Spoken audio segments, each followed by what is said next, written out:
সকালবেলা ঘুম থেকে উঠতে একটু কষ্ট লাগে, বিশেষ করে শীতকালে, কিন্তু ওঠার পরে এত ভালো লাগে। আর এই যে বাবুকে রেডি করে নিয়ে দুজনে বাইক নিয়ে চলেছি এখন।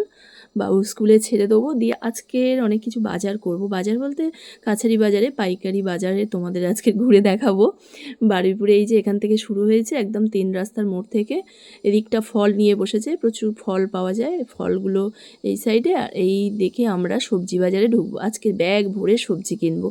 এই জায়গাটা না আগে আমি প্রথম দিকে জানতাম না, তো এমনি কাছারি বাজারের মধ্যে থেকেই সবজি কিনতাম, কিন্তু যখনই এই পাইকারি বাজারটা সন্ধান পেয়েছি তখনই আর বাইরে খুচরো মার্কেট থেকে অতটা কেনা হয় না, যতটা যখন যেটা হয়তো প্রয়োজন হলো একটু টুকটাক কিনি। কিন্তু বেশিরভাগ টাইমে এখন এখান থেকে ব্যাগ ভরে নিয়ে যায়, বিশেষ করে শীতকালে সবজি প্রচুর নিয়ে গেলে বাড়িতে রাখা যায়। দেখো কি সুন্দর সুন্দর টাটকা তাজা সবজি সব বাগান থেকে তুলে নিয়ে এসে গাড়ি ধরে সঙ্গে সঙ্গে এখানে নামিয়ে বসে পড়ে। এখান থেকে বেশি বেশি টাটকা সবজি নিয়ে বাড়িতে অনেক দিন ধরে রেখে খেতে পারি, কিন্তু খুচরো মার্কেট থেকে কিনলে না তাড়াতাড়ি পচে যায়।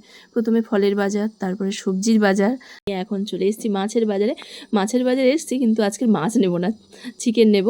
মাছ আছে ফ্রিজে, চিকেনটা ওদিকে একটা গোটা মুরগি মানে গোটা চিকেন কাটছে। আর এদিকে আমি একটা ড্রাই ফ্রুটস দোকানে ঢুকেছি। এই ড্রাই ফ্রুটসের দোকানটা নতুন হয়েছে, এখানে বিরিয়ানির মশলা থেকে শুরু করে অনেক কিছু পাওয়া যায়। আর দামটাও দেখলাম বেশ ঠিকঠাক আছে, তো ওই জন্য এখান থেকে একটু চাল নেব বাসমতি, এখান থেকে কাজুও নিয়ে গেছি। আর এত সুন্দর সুন্দর এই আলু বোখরাগুলো না, এলেই ওই কাকু একটা থাকে দোকানে, তো উনি শুধু খেতে দেয়। আলু বোখরাটা ভীষণ সুন্দর। আর এখানে প্যাকেট করে রেখেছে এই বিরিয়ানির মশলা, এখানে বিরিয়ানির মশলাও একটা নিয়ে নিলাম।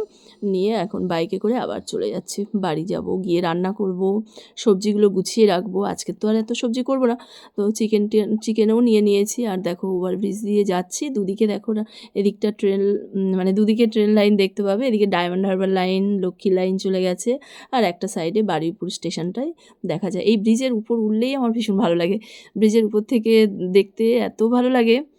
ব্রিজে ওঠার আগে ওই জন্য বলে দিই একটু গাড়িটা আস্তে চালাও, দুদিকে দেখতে দেখতে যাই। রোজ যাচ্ছি এই রাস্তায়, তাও খুব ভালো লাগে। আর শীত অতটা বেশি পড়েনি, কিন্তু বাইকে যাই বলে হাওয়া লাগে, জ্যাকেট ট্যাকেট পরে মুখ টুক বেঁধে যেতে হয়। আর এসেই মাত্রে ঝটপট করে একটু সয়াবিনের তরকারি করব, তার সঙ্গে দুটো ডিম দেবো। বাবু আর সোনাই সয়াবিন পছন্দ করে, ওর বাবা আবার সয়াবিন খায় না, ওই একসঙ্গেই করে নেবো ডিম আর সয়াবিন। ডিমটা ওর বাবার জন্য। আর তরকারি করে নিয়েছি, সব রকম সবজি একটা সিদ্ধ করে নিয়েছি। আর অনেক সবজি নিয়ে এসেছি, দেখো শসা সব 1 কিলো করে, ক্যাপসিকাম, তারপরে এখানে হচ্ছে ভিটুলি, মৌমিতা বললো ভিটুলি চচ্চড়ি খাওয়াবে, ওরা আসবে, তো ওই জন্য বেশ 1 কিলো ফের ভিটুলি নিয়েছি। আগের সপ্তাহে সবে শেষ করলাম, তাও ভিটুলি কিনলাম। আর এই যে গাজর, বিনস সমস্ত রকম সবজি নিয়েছি, একটা ফুলকপি নিয়েছি, ধনিয়া পাতা নিয়েছি, এখানে চিকেন স্কিন সমেত চিকেন নিয়েছি। আর এগুলো সব গুছিয়ে রাখবো। বিটও নিয়েছি, বিটটার কথা ভুলে গেছিলাম। এই সবজিগুলো এখন গুছিয়ে নেবো। আর এই যে আমার স্যাট সবজির ঘ্যাট হয়ে গেছে। শীতকালে না এই সবজি এরকম মেখে গরম গরম খেতে ভালো লাগে। আর এই যে ডিমের ঝোল। ভিডিওটা এই পর্যন্ত, ভালো লাগলে লাইক দিয়ে অবশ্যই ফলো করে পাশে থেকো।